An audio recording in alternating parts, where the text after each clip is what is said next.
Olá a todos, queria falar um pouco para vocês sobre a nova MP do governo que vai tributar os investimentos no exterior. Por que esse assunto é relevante? Porque ele está gerando tanto bafafá. Bem, ele queria tributação num segmento que não tinha tributação. Então, o investidor que tinha uma offshore não pagava nada, ele diferia esse pagamento do imposto até o dia que ele recebesse esse investimento de volta.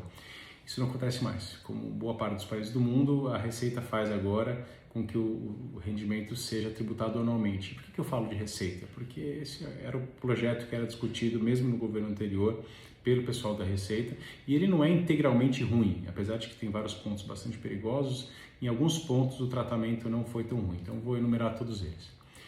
O investimento de pessoa física, ele é tributado anualmente e a alíquota vai de 0 a 22,5%. Você percebe que ele está tratando da alíquota de ganho de capital. 0 para rendimentos até R$6 mil no ano, 15% para rendimentos até R$50 mil e 22,5% acima disso, que é basicamente a tabela do ganho de capital, não a tabela do Carnê-Leão, que vai até 27,5%.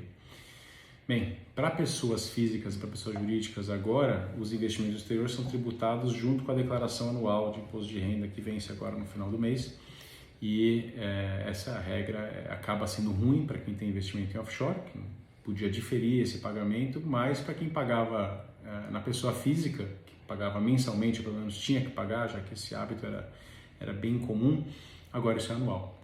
O ponto ruim disso é que os rendimentos são tributados sempre em reais. Então, se você tem uma mega desvalorização da moeda brasileira, e esse é um dos principais motivos para você ter um investimento lá fora, você pode ter que pagar imposto mesmo que você perca dinheiro no investimento lá fora. Então, você tem $100 mil, $1 milhão investido, perdeu dinheiro nas aplicações, só que o real foi para 6, para 7, pode ter que pagar imposto.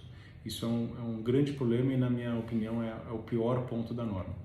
A norma também regulamenta a questão dos trusts e podia ter ido pior nisso. Quando eu digo pior, é pelo tratamento que era dado nas soluções de consulta da Receita Federal sobre esse assunto. Basicamente, a Receita não vai mais considerar o trust como uma entidade à parte, ele considera tudo como bens do investidor brasileiro. Então, se você tem um trust e ele está pagando benefícios em vida, é considerado como doação. Paga benefícios após a morte do instituidor, é considerado como herança. Então, basicamente, bem simples. O imposto que é apurado lá fora pelo offshore, ele pode ser deduzido do que é pago aqui no Brasil, ou seja, você tem um investimento e nos Estados Unidos ele pagou 30% de imposto de renda, você abate o imposto devido aqui no Brasil. Isso está previsto na norma. Ele tem algumas alternativas também interessantes. Se você tem uma offshore e você tem 45%, ou seja, menos de 50% do controle dela, e o resto é detido por pessoas que não têm relacionamento com o investidor brasileiro, você não entra nessas regras de tributação. Igualmente, se essa empresa ela tem uma rentabilidade ativa, ou seja, ela desenvolve alguma atividade específica que não é investimento, você também não entra nessas regras. Os rendimentos de 2023 seguem a regra atual, ou seja, eles são diferidos até o momento que eles sejam distribuídos.